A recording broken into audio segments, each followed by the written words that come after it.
What's up, guys? Welcome to week 10 or week 11 of the podcast of All In with Bad Beat Bryce and Ryan the Rock. How you doing, Ryan? Oh, I'm doing really well, Bryce. No one spoiled our guest there, but no one saw that. no one watches the first 2 seconds. They'll get on it a little. Oh my god! How's your poker week been? Oh, it's been brutal. It's been not fun. I was literally just telling Chris in their little backstage thing that I've lost at least 3 bullets in the last week in tournaments to Barry Greenstein's pairs against 2-overs and has to come on the river every time. That's just how it goes sometimes. But yeah, I've been playing Heads Up too, and I think this is an interesting thing to talk about. Just like Heads Up is much higher variance. Oh, absolutely. You have to be a little careful because for sure. Yeah, like you can very easily find yourself in a significant hole or like up a bunch and then it just disappears. I mean, you're playing so many more hands, obviously. Yes. So you're gonna be and that's the fun part. It's like, right. No Limit Hold'em.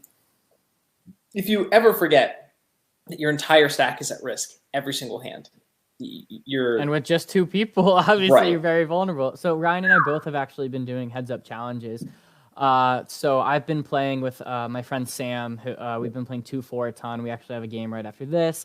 And Ryan's been playing someone that I was playing earlier. His name's Anthony as well. Yeah. Anana Fish. And a bunch of other people, yeah. So yeah, we've been playing a lot of Heads Up. But anyways, little sidetracked. But today we're mainly going to be talking about the topic of table talk and whether you should do it, whether you should not do it, the impact of it, all that good stuff, as well as the return to the live poker scene. So we've had a few of our friends already return and things are opening up. Most of it's not 9 max yet. It's 6 max, 7 max. So just our thoughts on that. So where do you want to start, Ryan? I think we should start with live poker coming back. I have seen, Connecticut. Are you guys back? I don't honestly know. I really haven't looked because I don't plan on going. And that's really the big kicker here is that, we have a club and we play online and things are fine. And I don't need to go back to a live table. And I just think the risk far outweighs the reward for me. And that's one of the things that, Brad Owen brought up on his vlog this week. I think he released it yesterday, where he said that. He was like, for me, I'm a content creator. Like, this is my job. So, I thought that the risk no longer outweighed the reward. So, he recommended, he's like, don't go if you don't have to. If this isn't your living, don't risk it. And I frankly, I agree with him. I think there are so many factors and some people don't necessarily think about. So I think it depends where you are, how old you are, how many people you're in contact with. Yeah. Like if you're for whatever reason, living with your grandparents, you should not be going to. Yeah, you should not be going. If you're a 24-year-old in perfect health who's living in a place where the cases are going down significantly, I think it just depends. And it depends on your tolerance for that risk. Exactly. And I think if you're a 1-3 grinder who at most is going to make $300, is that worth risking your life, risking your family life? Probably not. Yeah, if you're playing in a home game with a few friends who have been quarantined and that's another safe, thing. Exactly. I think that's safer than going to a casino. I mean, it's time to just call up your friends and say, hey, have you guys been doing anything crazy? No, okay. Let's think about getting together and do something. Exactly. That's the only way to do it. I've gotten some heat for playing home games. Actually, not too much. I honestly expected more. After but if you know everyone. Yeah, I know everyone. I know no one's been too crazy. And exactly. Yeah, so I think Florida is playing 7 max. Oh, gosh, I get it mixed up. So Maryland Live just opened, and they're playing 6 max. There's plexiglass. They temperature check you. Obviously, that doesn't necessarily mean masks at the table. But yeah, so apparently, if your masks go right below your nose, they'll scream at you and of course they will. Obviously, I think it's good that they're being precautionary. It sounds like they're doing as much as they can. Right, because the dealers are at risk as much, if not more, than everybody else was there because they have to touch all the cards that you touch. Are they wearing? They're wearing gloves. I figured they were, but I hadn't asked. It's craziness. Yeah, so hopefully things calm down, but I'm in the same boat. I don't plan on going back. Not soon. worth it yet. Like some of our friends are going to Florida to play, and I expect them to take full precautions. But also Florida's cases are increasing, so I just didn't feel like that was the best thing right now. I'm doing well online. I'm crushing the home games. We're good. But anyways, so the other topic we wanted to discuss today was the topic of table talk. So some people do it very, very well. Daniel Negreanu, Garrett Aldestein, people of that nature. And then some people do it horribly, and some people do it annoyingly. Yeah, so, that's what I'm saying. There are a few categories of people who do this. And I think, for me, all the times live, in what little experience that I do have in live poker right now, every time that I've opened my mouth, it has not benefited me. And it's funny because, like, me and my personality, like, I'm very talkative. I like to talk to people at the table. But once it's time to do business, it's time to do business. And, like, I cannot participate in table talk. Like, I just have to keep my mouth shut. Because I know as soon as I open my mouth and say something, like, I might laugh, I might say something, I might give something away. And so, I have since, like, 2 or 3 times where it happened, where I opened my mouth and then the exact opposite thing of what I wanted to happen happened. I just What is your perception? Do you think when people are talking, they're generally strong, generally weak? Depends on the person? What do you think? Yeah. I think for me, all the experience of the people who I've had talking to me are, like, just your typical guy who shows up at the table and is just talking the whole time. Like, I have had a couple of those, and sometimes entertaining, sometimes they're not. How do you make of people like CJ or me who are just chirping you? I normally am doing it when it's the other person in the decision, not when I'm in the decision. But I also think overall it's been profitable for me to table talk, and I feel like it's worked. And it just, like, freaks people out. They're like, if he's talking, like, is he that? I definitely polarize it too. I'm not always talking when I have it. I'm not always talking when I don't have it. But I think it very much depends. Like, CJ, I feel like when he would talk, CJ is our friend who played in home games back in college. Yes. He normally didn't have it. He would go quiet when he had it. And sometimes he would be bluffing, but the vast majority of the times when he's chirping you, he does not have it. Yeah. So I think it's just very interesting. He used to do this thing whenever he would c bet against you and he wanted you to fold, he would just go, throw your cards away. Throw your cards away. Come on, speed up. It was amazing. It was funny. I mean, that was a great lesson for me early on playing super micro stakes, was starting to get that experience with table talk. And he's a master. He's hilarious. Oh, he's amazing to play with live. So today, we were talking about Orlando, who's a buddy of ours who we were going to play a home game with. And he calls me up and he's like, bro, you're in Orlando? What the hell? I'm like, no, dude, that's a name. He started to chirp me. I was like, dude, I would tell you if I was like 20 minutes from you. So that's pretty funny. No, but anyways, without further ado, we want to introduce our guest of the day. His name is Chris. He is an LA crusher and he's from Irvine, California. So welcome, Chris, to the stream. How you doing today, man? Good. Thank you for having me on. Definitely. Of course. To be here and meet you guys. And awesome. About table talk, I can go either way with it sometimes. Oh, yeah? Interesting. Yeah, I'd love to hear your input. Well, a couple of players actually who have talked about it have said that a lot of people like to do it just to kind of get a baseline on you. A couple of players in particular, they'll try to talk you up before the game even starts if you have a new game starting or a tournament.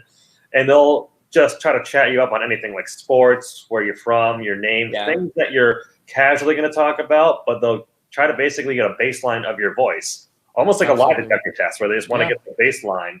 And then if they ask you a question during a hand and they say they look for like different inflections in your tone of voice or basically your speech pattern, then they feel like they could pick something up on you. So when I learned that, and I learned that's why some people were trying to chat me up more, I've definitely gotten more quiet over the years. Understandable. I mean, I have a couple of good friends who are serious players, so even more serious than I am. And when we go, we obviously chit-chat. But when I'm in a hand, I really don't like people talking to me, and that's just kind of how I am. I totally agree. I hate it when people talk to people up in a hand. Yeah, Ryan likes to talk to people, especially talking to a stranger poker. If you tried. Yes, to be fair, Ryan can't resist talking to Oh, Megan likes your painting in the background there. Oh, well, it was $35 on Amazon, so. Megan's going to find it right now. I'm literally going to get a ding in 30 seconds with a link to it. Do you know why? Why I got this? Why is that? Why? Since I'm from New England originally, and I do miss the fall. If I ever miss the fall, I just look at this painting. Boom, there it is. That's part of New England, baby. It's fall. But I don't have to fly back there because it takes a whole day. Yeah. Just look right above you. I just look right above me and I say, hey, look, it's It's a nice fall scene, and then I say, all right, I'm going to go to the beach now. That's awesome. Lucky. All right, so let's hop into the very difficult questions now. So how did you get started in the poker scene? It's just the first one we love to ask everyone. Oh, sure. Very odd thing. Send the link, Chris. I'll send the link later. Don't worry. When I was 19, my friends and I were starting college, 18, 19. A couple people had moved away. And we kind of wanted a way to keep all our friends together. So my friend was like, do you want to try doing a poker night? Like, so we could all just hang out like every few weekends, like when we come home for breaks, Christmas break, Thanksgiving break, we could just do Texas Hold'em. It was just getting bigger at the point. I think Greg Raymer had just won it in 2004. Oh, yeah, this is right when it's booming. By the way, he was actually from Waterbury. And then I said, all right, try it. You know, it was only $5, and we did tournament style. None of us had any clue what we were doing, in all seriousness. Like, literally, I would play the hand ranking sheet right next to you. Yeah. And I would just play any two cards, but then as like time went on, I started realizing like how people play, and I started watching it more and got more invested. Yep. And I eventually broke off from that game, the $5 game, and I stepped up my sophomore year of college to the $20 games. Oh, nice. Actually, we know those. When you're a broke college kid, $20 can take you. $20 is big money. No, we used to play in $25 buy-in back in college, steal our friends' money. No shame, man. I had to make a huge argument as to why we could buy in for $30 because I wanted to. No, I was Ryan's first game he played. He made $160 in a $25 max game, and he's like, "Poker's easy." He just left like with the biggest smile on his face. I will never forget this. My first hand ever, I played a Texas Hold'em. I'll always remember this. I had pocket eights, and then flop came out, and a third eight came out, and I won the hand, and I won a lot of money the first hand. Yeah, and I thought that's how it worked. I'm like, as soon as I get a pocket pair, I'm gonna have a third one come out. Yeah, exactly. Not quite. But yeah, no, Ryan, I was actually pretty mad because I was like, he doesn't even realize that I'm better than him right now. Like, I put in so much time. I'm down like $5 right now. It took me a while to actually understand like how the swings work, but exactly. In college, I got experience with it because of it. But when you're $20 as a college kid makes or breaks you when you're 19 and 20. But I got a streak where I won the tournament like 10 weeks in a row. So 10 weeks in a row, I won $200. That's awesome, dude. I was just like, oh my gosh. And then after I got out of college, I kind of dialed it back because I was like, all right, I got to try to get a job and start making money because I went through a downswing in poker where I lost all that money too. Yeah, it happens. Then, actually, believe it or not, it wasn't until I was 30 then I linked up with a couple of friends who like playing at the casino because normally it was just like $20 home games. And my friend was like, do you want to go to the casino and try? And I was like, sure. And ever since then, I've actually just been doing the 1-2 tables. And for the longest time, I was always that guy just buying it only for like $80, $100, very conservative. And like Ryan does not like the min buy. I don't like the min buy. The big wins for me was being like what you talked about, like the 1-3 grinder making $300 in a night. I'm like, oh, this is a big win. Yeah. Oh my God. Recently, I stepped it up and I buy in more for about 300 at the 1-2 table. And I actually want to talk to you guys on stakes you play because I think I want to step up to either 2-3 or 2-5 actually. Yeah, so bankroll management, if we haven't discussed that in depth, we definitely will be soon. Okay. But yeah, so I mean, it totally depends. The differences in the players and how the game is played, the environment and everything. Yeah. Yes. So it very much depends on a ton of factors. So a typical rule of thumb is 30 buy-ins, but also that's just very dependent on your financial situation. So like if you're good and you have like 6 months at least plus like living expenses saved up, like you could be more aggressive. And also I was listening to a podcast like the other day and they were talking about like depending on your style should depend on your bankroll. So if you only have 5 buy-ins and for whatever reason you're playing like these higher stakes, like your style needs to be different and you might lose some equity in the hands that you play just because you need to fold. Say you flop bottom pair, but it smashes your opponent's range. You might have to fold just because you're only playing for 5 buy-ins. Yep. So you don't really want to be in that situation because you want to be in a situation where you can play most comfortably. So for me, that's a little bit more of an aggressive strategy. So if I was playing in shot taking and say a 10-20 game, I might be a little afraid and not play the way I want to play. So until I'm rolled for that, unless I consider it like a shot taking, I probably won't do it. So I've mainly transitioned to 2-4, 2-5, but I also play 1-3. So at the MGM, it's a $500 max, and the game plays like 2-5. So for me, that's a pretty good stake. Friday, Saturday night, you see 3-4K stacks. It's crazy. But yeah, it really depends. I would try to have at least 20 buy-ins. So if you were just buying in for 80, say, few years ago, I say to just stay at the stake you're at and just always buy in for the max. Because buying in for the max is the way to get the most value when you hit your hands. And a lot of people don't think in terms of big blinds and will get in just a ton of big blinds stupidly. So if you just have the most money to maximize your profits in those situations, then you can slowly move up stakes and build off of that. Double ups mean more. Yep. I heard that you want to buy in for 100 big blinds minimum. I've heard that's one of the big rules.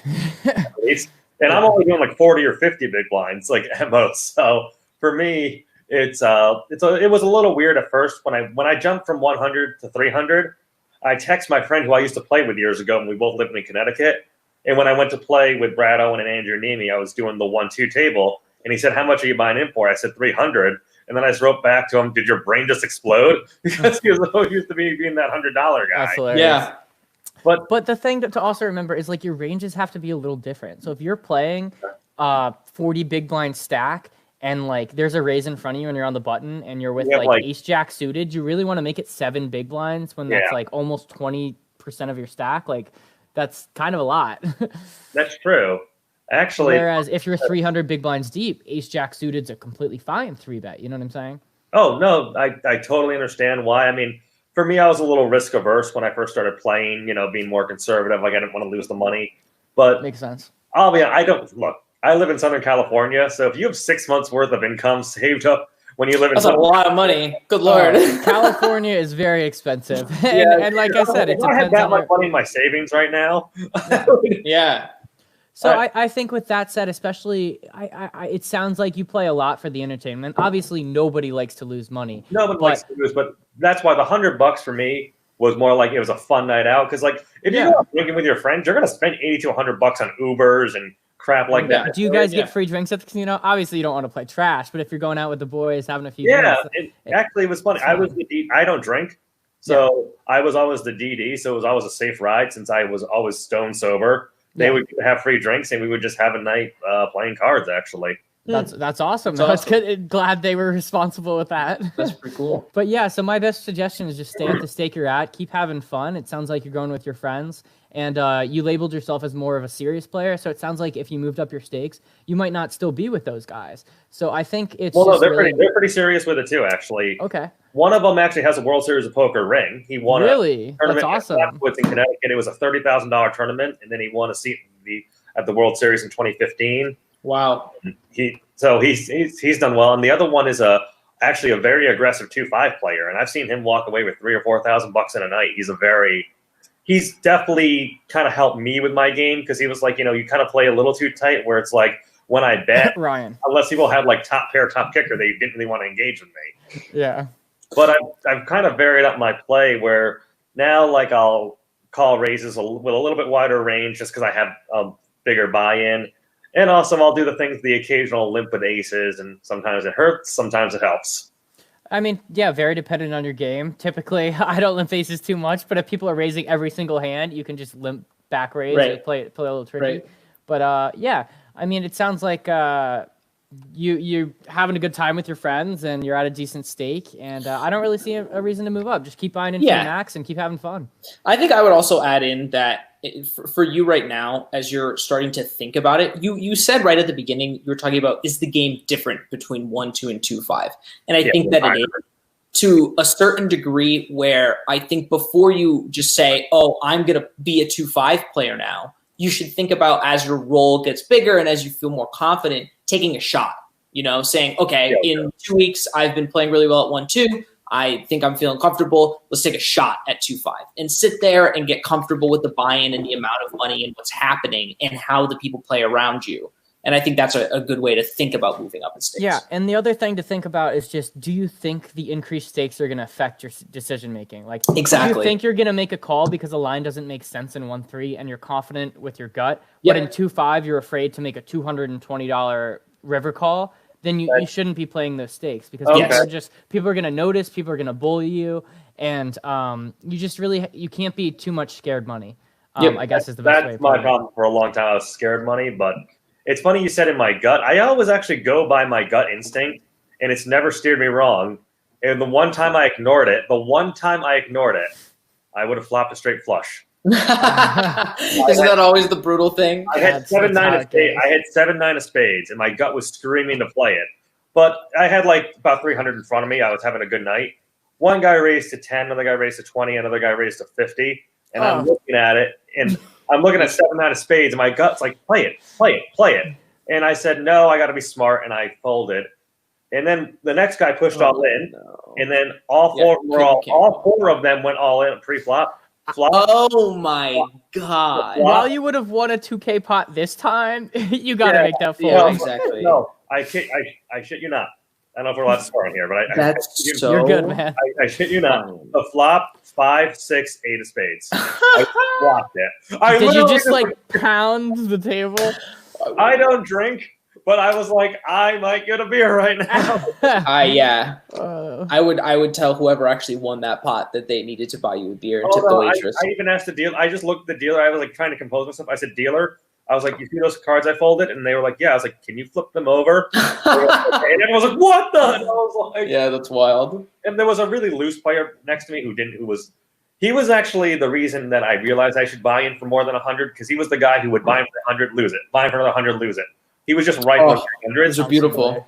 He was like, man, you didn't want to play that 7-9 suited? And I was like, no, I didn't. So I think something that a lot of people want to know is about just like the California poker action. Is it crazy? We've heard a bunch of stories, and I haven't had the chance to play out there, but how would you describe the action? Well, let me really loose? Are you guys both in the same area? No, we're not. So I'm in Virginia and near Maryland. He's in Connecticut. Okay. You're still in Connecticut. Yeah, exactly. I still live in Glastonbury. Because you're near First and Last Tavern, which is. I am. It's 2 minutes away from me. Wait, wow, man, I probably ran into you, honestly, because my physical therapist is there too, actually. Silk Roads Crossing. I go to physical therapy there, and I used to shop at the Whole Foods right near there too. I probably ran into you. Man, that's my town. I'm not even kidding. Small world, man. I lived there for 30 years. So, anyways, the California scene, definitely, it's a crapshoot. Sometimes, honestly, I'll get a table of guys, just like casual guys, just like want to have fun, want to have the beers and everything like that. But I've noticed a lot of them like overplaying their hands. In my opinion, they'll value that ace king to the river. Where this was a hand I won. I had pocket jacks. I made it. It was a 1-2 table. I had about 100. Me and the other guy had about 150 in front of us each. I made it 10. He immediately made it 40 with ace king suited, and I just had pocket jacks. And then, of course, I called. The flop was 10 deuce 6, so he has nothing. And it was a rainbow, so he didn't have a flush draw. And I immediately went all in. He called immediately. He snap called, and I looked when he snap called. I was like, I have to be beat. Nope, he had ace king, and nothing came out. They value the overpairs, but like they will be heavy with it. Where like one hand that pissed me off, I had this one guy had ace king, and the flop comes ace 10-10. I have jack 10, so I have them, and I bet heavy on the flop. I bet even heavier on the turn, and then on the river he hits an ace to make a better full house. Yeah, you cannot pry cards away from these people. I mean, I think that's good though, because long term that's profitable. Like increase your raise sizings pre-flop, try to isolate these fish, and just take their money. Oh no, because it has. I mean, one of my biggest wins was actually the one time I forcibly got put into 2-3 game, the 2-3 blinds, because 1-2 was taken. I've been waiting for 45 minutes, and I was like, you know what? Let's just do 2-3. So I bought in for about a little. Awesome. I paid for 300 that day, and I had a really profitable day because I had pocket nines. This other guy is ace queen. That's my hand. Pocket nines is my hand. There we go. The flop came. The flop came queen 9 deuce, and favorable flop. it was a good flop, right? He said it's a pretty favorable flop for me. And the pre-flop raise was just me and a guy heads up. He was first to act. He went 15. I just called him. So there's about a little over 30 in the pot with blinds and everything like that. So I bet 45. And this guy with $300 in front of him just shoves all in. And for a second, I'm like, does he have pocket queens? Because he did make a big pre-flop raise. I'm like, does he have deuces? Maybe. I called. He had queen jack. That's all he had. And then the turn was another 9, so I made 4 9s, and I was like, well, I won. That's a pretty safe turn card for you. Wow. That's awesome. So, but yeah, I mean, that kind of shows the crazy action in California. Yeah, it does. Yeah. And I was going to say, if you guys ever want to come out, you're welcome to stay at my place. If you like staying on a couch, we can go. I live 40 minutes away from good, dude. For 100%. sure, yeah. No, I'll definitely be going to the bike. I definitely plan on playing there probably 2021 when things are a little safer, but I'll definitely be making the trek out. Play some 2-5 or 5-10 on stream. But Chris, who you got to tell us, so who is your favorite poker player right now? I think I always break this into 2 categories. Your favorite one to watch and the one who you actually think is the best. Okay. My favorite one to watch, I don't even think he's that great. I just think he's more the entertainment factor. Yeah, that's it. John Robert Ballant, actually. I mean, he's a professional poker player. I mean, you can be professional anything if you want to be. Yeah. I just think he's very funny because, like, there was a hand he lost, but he thought he won it. And he goes to the dealer. You look very handsome today because he thought the guy was drunk. I see that, the PCA. So the guy remembered him, and he was like, oh, no. So, and then the hand where he just bluffs off like $300,000 or $600,000. I don't even remember. Yeah, I think it was pounds. So who even knows how? That who even knows what that means? But yeah, I'm not a huge fan of him. He's flopped on Survivor. He's kind of crazy. Not the best player. He is entertaining, but exactly. I watch him more. I'm like, this guy makes me laugh. Yeah, he's fun. So who do you think's the best? I've gone back and forth about this, but I really think Phil Ivey is still the best. I really like his game. I really like where he picks and chooses his spots. It was disappointing. I think it was in 2008 when he made the final table. He really didn't play. I mean, he wasn't getting a lot of cards, but he really didn't play his hands well that day. It seemed like he was just a little off. Maybe like the pressure of like, I'm the best player at the table, and if I win this, I'll really solidify it. It might have gotten to him. But I really think that the way he will, check raise, the way he'll, basically play each hand, and the way he honestly is hard to get a read on for most people. Absolutely. I really think he's the best. Yeah, no, he's definitely an amazing player. How about you? What do you think? What do we think? What's your answer? We can Ryan, easily. I mean, I think we can rattle this one off. I think my favorite person to watch right now. I've just been watching too many Tony G videos lately because YouTube's incredible. Gold, isn't it? Yeah. I think. I mean, he's just a character, and that's what I'm saying. I think that category in terms of characters, I just so love to play at a table with Tony G because I'm sure he has a bajillion stories. Who do I think is the best? Oof.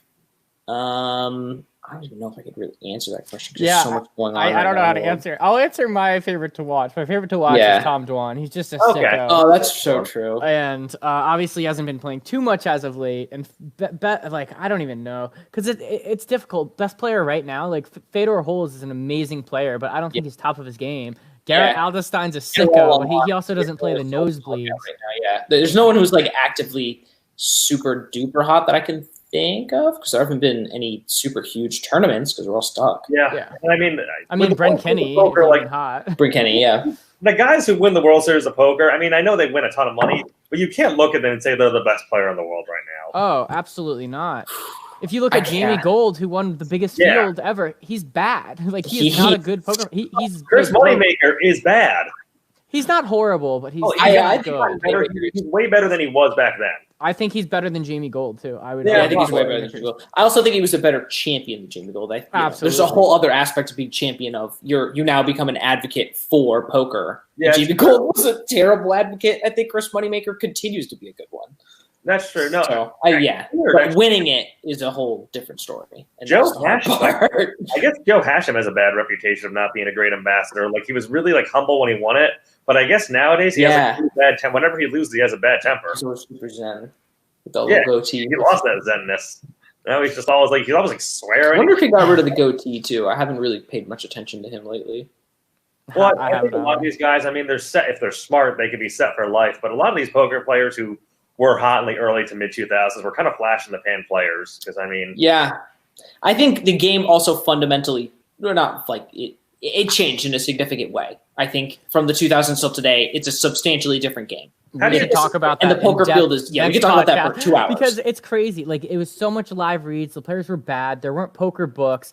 Like, people had no leveling. Conception. Like, leveling, like... 8 deuce, all in. It was just completely different. And poker is so much harder today. There's so many more resources. There's free resources, and the players have gotten better.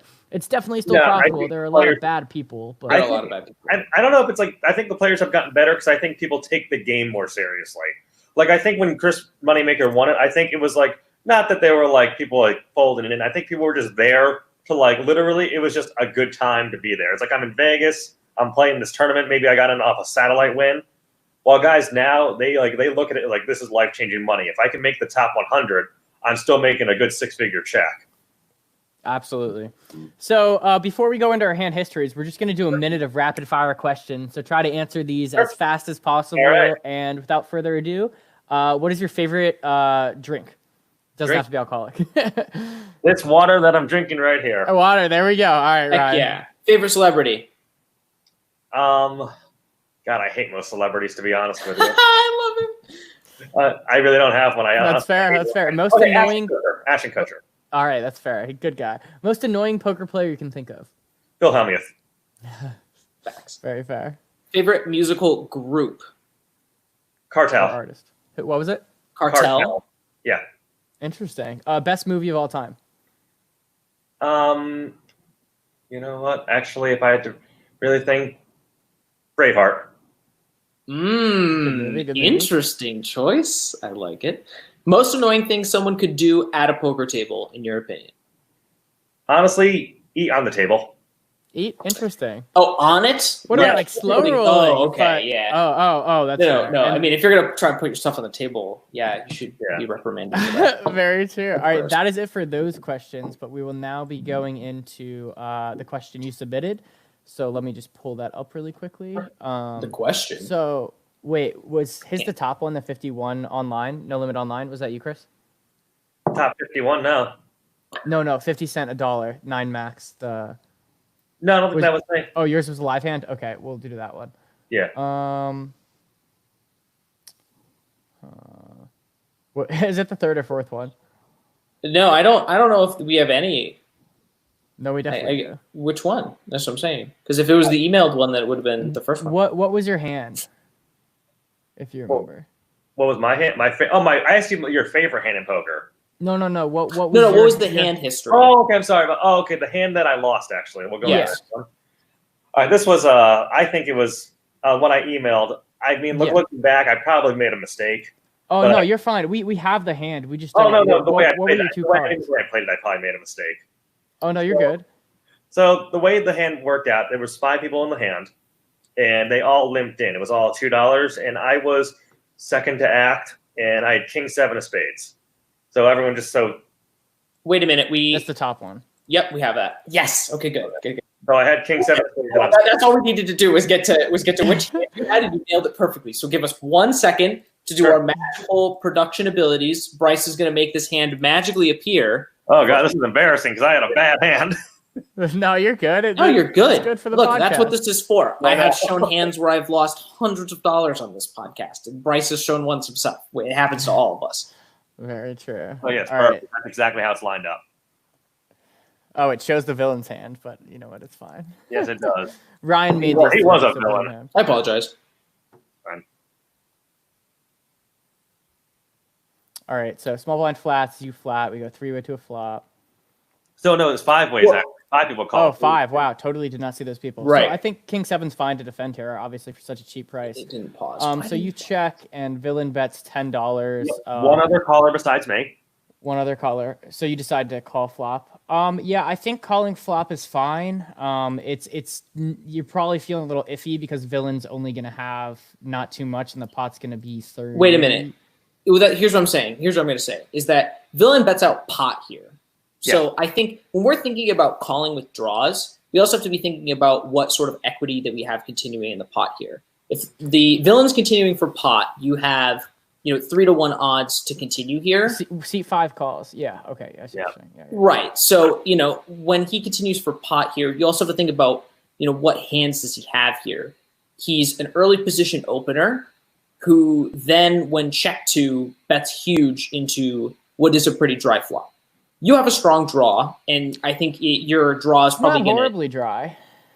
Yeah, I mean, he can have pair plus. He can have stats. It's not the most coordinated board, right? I'm just saying it's not the most dangerous. For me, it was a little more pot odds. I had a draw in my hand, obviously, and he makes a pot size bet, and there's one other caller.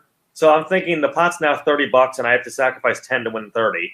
So yeah, I think one issue that presents. So I would have called here too, especially with seat 5 calling, but villain could have a ton of like ace jacks, ace king spades, ace 4 spades, ace 5 spades. So he could have your flush draw dominated. What does help you is your 7 does have some backdoor straight equity. Yes. So king 7 plays a lot better than like an ace king 10, even king 10 of spades here. Although then that would block the 10 of spades, which would be good for you, like ace 10, ace. But yeah, so I think a call is fine here, but you're gonna be in a sticky situation and you just need to play turns. Exactly. Villain's gonna commit himself. And the turn was an 8, so now I've got the straight draw and the flush draw, the second best flush 9 draw. plus 6. He jams. He went all. So you have 15. You have 15 outs. You're going once, so you got like 30% equity against what is the hand. 30, I think I had a 31% chance to win. Yeah, it's about that. So based on that odds, you're behind here probably about 95% of the time.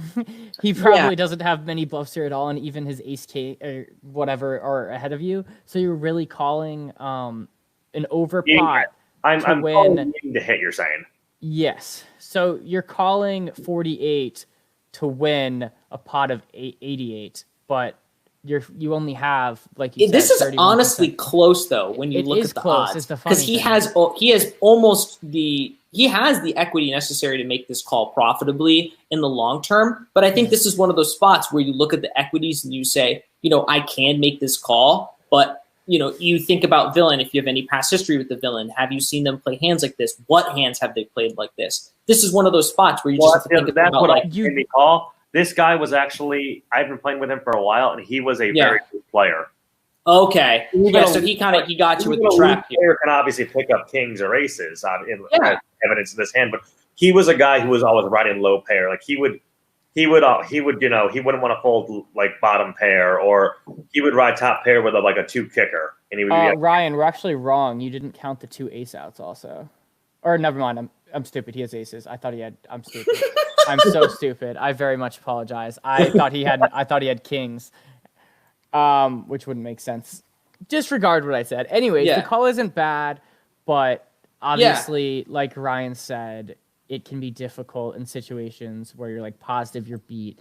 And it's borderline. That's the thing is, I think given your explanation of the villain and that you've seen them be kind of loose and wild like this before, I don't fault you for the call there, because in the long term, that's a close spot anyway. So that's one of the spots where, for me, if the math doesn't make sense, you have to look at the person and say, do I expect them to show up with bluffs here? What bluffs make sense? And I think that's one of those spots where if you're playing against sticky Cali players who love ace king, you could easily be winning. A lot of those guys, they love, like I said, running any pair is big for them. And even if they say they have like a pocket 7s type hand, the flop is ace king 8, they'll still bet on the flop. Yeah. A lot of these players. So you decided to toss in the call, and the river is an ace. Brutal. Yeah, very Greenstein, but it was unnecessary. I mean, it's not bad. Yeah. Obviously, King 7 doesn't have the best playability in the world, but you were so priced in that you're not folding pre-flop. Flop, you had too much equity to fold. Turn, you pick up 6 more outs. Too much equity to fold. Yeah, that's the so there really wasn't too much you did wrong here. I mean, it's not like you called and were dead or anything. Yeah, like that. You were very much very live. Honestly, since he limped in, I didn't see aces coming, and I thought he had like a queen 10 type hand, so I thought the king was also good for me too. Yeah. So we've got 3 more hands for you guys today. We'll go over one more with Chris, and we'll toss them backstage. But awesome. So do you want to describe what's going on here a little bit, Ryan? Is this you in this hand, by the way? No. Okay. You're like, absolutely not. Yeah, this isn't me. Okay. So this is one of the viewers' hands. Correctamundo. Is this the ACR? This is I believe this is. I don't want to spoil it. I think this is the ACR hand. All right. So we've got Ace King, and he made it 240 or 270. I didn't see. Goes up to 275. Oh, 275. And so one of the things as well is that in terms of background information here, this hand occurs over an hour into the session, and Hero notes that to the point the table's been pretty passive. Okay. That over the course of the first hour and a half, not a lot has occurred. So due to the passivity, raising only 3x is fine here. I would look to go a little bigger. Being out of position, I'd probably go 3.5 to 4x. Yeah. I like to. I mean, you should be sizing up more when you're out of position. I think this was the exact dollar amount where I was like, I don't know if I can really call it too little. It's like just enough to say, that's it's fine. Not bad. I just would size up. Would go bigger, yeah. Next time, but he said it's a passive table. Maybe you want some value with your Ace King. You're pretty confident you can be ahead here, and the cold call out of the big blind. I just don't even understand that. But yeah, so pretty good flop. 10 deuce king, 2 diamonds. Yeah. And he leads out 675. Too small. And the okay, so let's talk about that. I mean, it's king 10 deuce. When you're getting a flat out of the big blind here, and it's a cold call to a 3-bet, I think that indicates a strong range, but I think that also caps his range. So absolutely. I think yes, King Jack, 10 Jack, I think it hits him though. Any diamond draw, I think he has a ton of 10s in his range, which he won't fold to a 50. Could he have Queen Jack in his range here? Yeah, absolutely. Yeah, he could absolutely have Queen Jack in his range. Yeah, which he totally would call with. So I would size 45 to 55%. He ended up going 35%. Yeah, he says he down bets here, and I don't really see why it's necessary to go this. If small. It was King 10 Deuce Rainbow, I like his sizing more. It's still too small. Yeah, you got to get a little closer. But there's a little more. You can go a little less than half, and I think for me, a little less than half is probably the right sizing here. But you shouldn't go that. Okay, so 9 of clubs may look like a great card, but he has a ton of 9-10s. Yep. I think in his range. We already said Queen Jack, which is now Queen Jack nutted. gets there.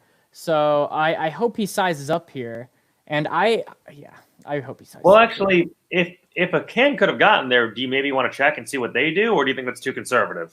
Considering he called flop, I almost think it would look suspect to not. And you've picked up the nut flush draw at this point, That's true. I think while it's a backdoor draw, so it's harder for your opponent to get a read on it, it's also good to get value now because you don't know if that club comes on the river if you're going to get the value. He bets 25, and I like this sizing. It sets up a river shove, and it puts pressure on Ace 10, Jack 10, Queen 10, which are still probably going to call anyways. I think this turn card, you just have to size up, and I'm glad that he did. Yeah. I think he could have even gone 27. All of his 10x, 25. All his 10x is all picked up straight draws. So the villain raises to 160. He shoves all in. And is this the hand where he has 9s? I'm pretty sure this is the hand because I didn't know there was a double flush draw. I did not look at the hand closely. It is his hand. So I don't see him having too many bluffs here, to be frankly honest with you. I think Ace King. Okay, so he bet 25 to 32, so it's 55 in the pot. So he's calling 78 to win 130. Yeah. No, because then 78 to win 210.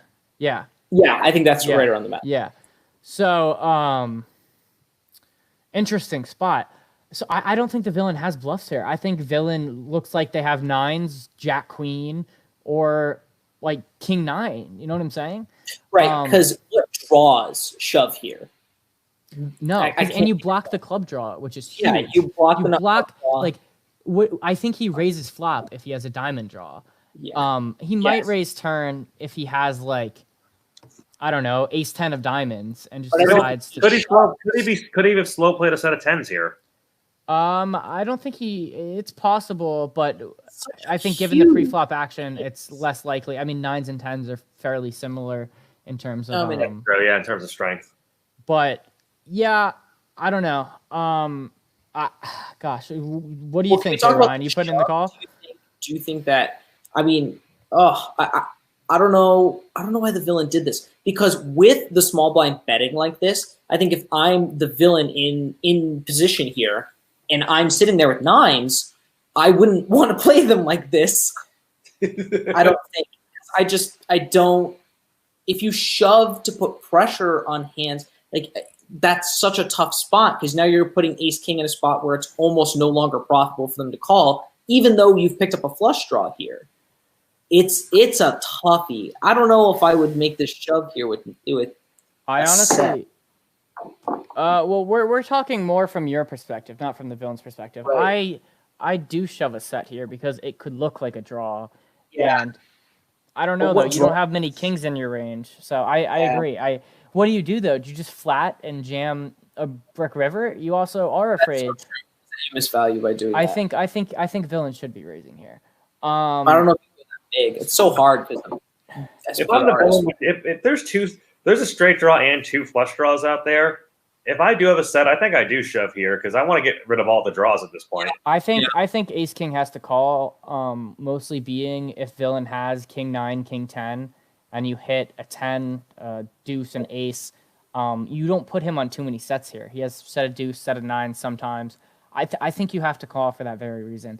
Right. And I'm pretty sure the villain, based on what we saw, does have 9s in this exact hand. But I think it's just too nitty to lay down when you have top pair, nut kicker, and the nut flush draw. Like, the math might not be exactly there if he has exactly a set, but he doesn't always have exactly a set. You know what I'm saying? Exactly. So villain calls, which I think is okay, and he's got pocket 9s. Yeah, I mean, it's unfortunate. I don't think you played it horribly.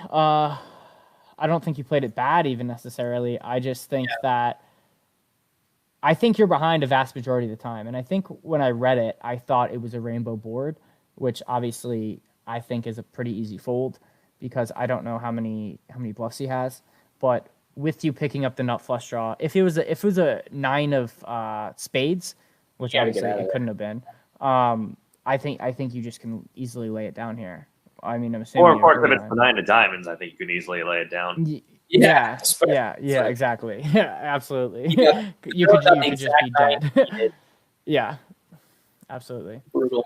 But we're going to go over 2 quick more hands. But, Chris, we very much appreciate you coming on today. Thank you for having hearing me. from you. And, keep in touch for sure. And good luck grinding in those 1-2 games, man. And Ryan, actually, since you're in Connecticut, I got to get your number because I visit there about 3 times a year. Yeah, I will shoot you his number the second this ends. Sounds good, man. All right, sounds good. Thanks, Chris. Guys. Take care. Bye. Alrighty, so let's get the next hand up. So that was not the ACR hand. This next one, oh no, that was the ACR hand. I'm crazy. So this is one of my Instagram followers. I am not sure which of the two it is. Submit hands. We also thank you very much. We had too many hands this week. If you watch this ever and you want to help us, go to Bad Beat Bryce on Instagram, slide in his DMs, and send us a hand history. You want him? Oh! This is Kyrlo's hand.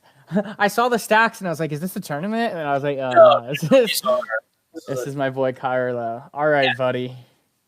We got ace queen off in the small blind. Awesome. Here, a little 2-5 action. Stakes this man are up. Is a crusher. He's in Vegas right now. He leaves in a few days. Pulls around to the button, opens to 30. Whoo! And we make it 100. Interesting 6x raise. I mean, he said the games were pretty fishy, so I think raising here is totally fine. You know what's funny is I also think that the open to 30 is almost fine because everyone is super duper deep. I'm interested to see how deep C4 was, but that's obscene. So I think that honestly, while that open sizing might look crazy with how deep everyone is, and if the button's deep too, I think that's a good. Yeah, and I totally agree. The button's opening wide, obviously wider range of hands. So I think ace queen's almost the mandatory free bet here. Obviously 30 is a little something to be fearful of, and if you get 4-bet huge, you can get away. Let it go. Right. With ace queen off specifically, it's a good spot so to the raise. big blind flats, and the dealer comes along too. Yep. So 300 to a flop of king queen 9. Okay, flop. Yeah, I think it's And fine. which- I think we're going to see the dealer button show up with the least amount of kings. The big blind can't have some kings in his range. I think ace king is just we can't really have king ace king here. You block king queen as well, so I think king jack king 10 is probably the most likely. What do you think of the check when we're the preflop aggressor and the smashes our range? I don't like it. Yeah, I think when you're the preflop aggressor and you get a king queen 9 board with ace queen, you can lead out. And given the ranges as well, with a wide dealer button open and a big blind flat that I think caps their range, it gives you such a range advantage here where you can bet this and it looks like ace king all the time. What do you make of the big blind flat who then leads out on a king queen 9 board? What the hell are you putting him on? That's really weird too. Is what queen 9 suited, 10 jack, pocket 9 sometimes. Like, what do you put him on? King 10? King 10, king jack's fine to bet here, obviously. Very fine. So I think you can't narrow his range too much, but yeah, jack 10 is very much. I mean, he only bet 152. I mean, obviously it's a rainbow board, but king queen 9 is not a dry flop. Yeah, I agree. So interesting. Mandatory call here. And the turn brings a brick of the deuce of hearts. And Hero decides to check. And have to check again, I think. Villain bets 300. I think this sizing's just kind of scary. I think this sizing leans towards king jack, king 9, queen 9, or 10 jack. I think he's pretty strong when he's making this this bet. Yeah. Wait, is this Kyrola's hand? Because I think you also have to think about what do they have here for bluffs? Yeah. And I think there is a case for, I don't know, some weaker queens to continue here. Queen 10, queen jack, which you're crushing. I think that brings up a lot of the pair plus 9-10. I don't know if 9-10 bets flop, but yeah, I mean, you're not in the worst spot here, but I think once the turn bet comes, it's a little bit more troubling. Yeah. But the deuce is such a brick for you. So if they had pair plus, they haven't improved. And if you're putting them on something around that and you think your ace queen's still good, I don't fault a call. Yeah. When the river comes the 5 of hearts. So I actually misunderstood who won this hand. So in my talking to him, I misunderstood. I misread the board. Anyways, so we decided to check, which I think makes sense. And he bets 2,300. Shoves. Baffling. So I think at this point, 10 jack, pocket 9s, king queen are the only hands that make sense. But what the bluffs does he have? Like, I think his bluffs are 9-10, jack 9. Like, that's it. Right. Like, unless he has some weird hand like ace jack, ace 10, which decided to just bet a gutter ball. And I don't know. It's just such a weird line. And he makes the tank call. And villain shows ace jack offsuit. So I think I thought there was an ace. I don't even know what I thought. I thought he lost his hand somehow. Don't even ask me how. I read it very tiredly. Sick call. Sick call. I think the overbet is weird because he never has kings or queens here. And so it's very polarized. So like I think he has 9s or 10 jack and king queen. Like I think could. I have a big 4-bet pre-flop. Big statement. I hate the overbet shove on this specific river. Oh, I agree. I absolutely agree. Nothing got there. What is the need to polarize on this river when nothing got there? I think the scarier bet to ace queen is maybe 2/3 pot here. 2/3 pot probably get the fold from ace queen because they're thinking of all the kings that go through streets. I mean, if it's just a nutso game, like maybe not. Like if we're playing certain people in our club and they take this line and are only betting half pot on flop and turn, I might call them a second pair. I mean, the shove makes it difficult, but in your scenario, you're saying they're only betting 2/3 pot. Yeah. A shove, I don't think I can call. Yeah, I mean that's gross. That is gross. I mean they're applying max pressure to you, and I don't know who's sick enough to make that bet though. Like I have 1.75x potted it, but this is nuts. With ace jack, you unblock everything else. Absolutely. You unblock. Absolutely. Yeah. Oh my gosh, my hand is what the heck is happening? It's good.